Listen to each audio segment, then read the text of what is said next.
स्वागत है आपका अभी क्लासेस डाउट्स में। और आज हम लोग नाइट्रोजन तत्व के बारे में समझेंगे। नाइट्रोजन तत्व की अगर मैं बात करूं तो इसकी परमाणु संख्या जो है वह 7 है। यहाँ पर आप देख सकते हैं यह है इनकी परमाणु संख्या। अगर मैं बात करूं इलेक्ट्रॉन की संख्या तो इसमें इलेक्ट्रॉन की संख्या भी 7 ही है और इसमें प्रोटॉन की संख्या भी 7 ही है और साथ ही साथ इसमें न्यूट्रॉन की संख्या भी 7 ही है।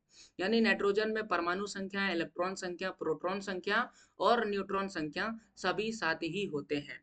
अब हम लोग इलेक्ट्रॉन की संख्या से इलेक्ट्रॉनिक विन्यास निकाल सकते हैं। तो इसमें अलग अलग कोष होता है। पहला के कोष होता है, फिर एल कोष होता है। तो 7 इलेक्ट्रॉन को अगर हम बांटेंगे तो पहला जो कोष है उसमें 2 इलेक्ट्रॉन आएगा और दूसरे कोष में 5 इलेक्ट्रॉन आएगा।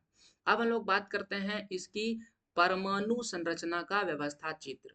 तो जितने भी न्यूट्रॉन और प्रोटॉन है वो केंद्र में रहेगा और इलेक्ट्रॉन जो है वो नाभिक में चक्कर लगाएगा। तो पहली जो कक्षा है उसमें 2 इलेक्ट्रॉन आएगा और दूसरा जो के कक्षा है उसमें वैसे तो 8 होना चाहिए, लेकिन इसके पास बचा ही नहीं। 2 यहाँ आ गया, 5 यहाँ, 5 2 7 हो गया। इसलिए दूसरी कक्षा में 5 इलेक्ट्रॉन चक्कर लगाएंगे।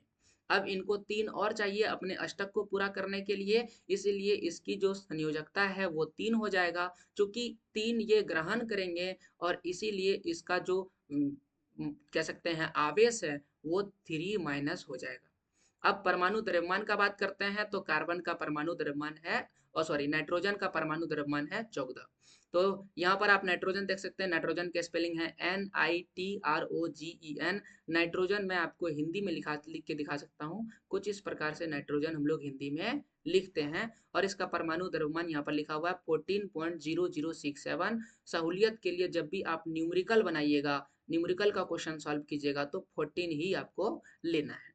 अब हम लोग देख लेते हैं कि ये जो तत्व है ये आवर्त सारणी में कहाँ है, यानी पीरियोडिक टेबल में कहाँ पर अवस्थित है। यहाँ पर देख सकते हैं समूह लिखा है। समूह को इंग्लिश में ग्रुप कहते हैं और ये है आवर्त। आवर्त को इंग्लिश में पीरियड कहते हैं, PERIOD, period. OD, PERIOD, period. तो पीरियड कहते हैं। अब हम लोग देखें नाइट्रोजन, तो नाइट्रोजन यहाँ पर मिलेगा तो समूह मिलेगा 15 यानी ग्रुप 15। और पीरियड की अगर मैं बात करूं तो पीरियड है ये सेकेंड। तो इस प्रकार से नाइट्रोजन जो है यहाँ पर अवस्थित है। और आप देख सकते हैं कि नाइट्रोजन एक प्रकार का अधातु है। ये आपको याद रखना है कि नाइट्रोजन क्या है, अधातु है। तो ऐसे ही सभी तत्वों के बारे में समझने के लिए डिस्क्रिप्शन में पड़े हुए लिंक से आप इसे देख सकते हैं। अगर आप पूरा वीडियो देखें तो आपका बहुत बहुत धन्यवाद।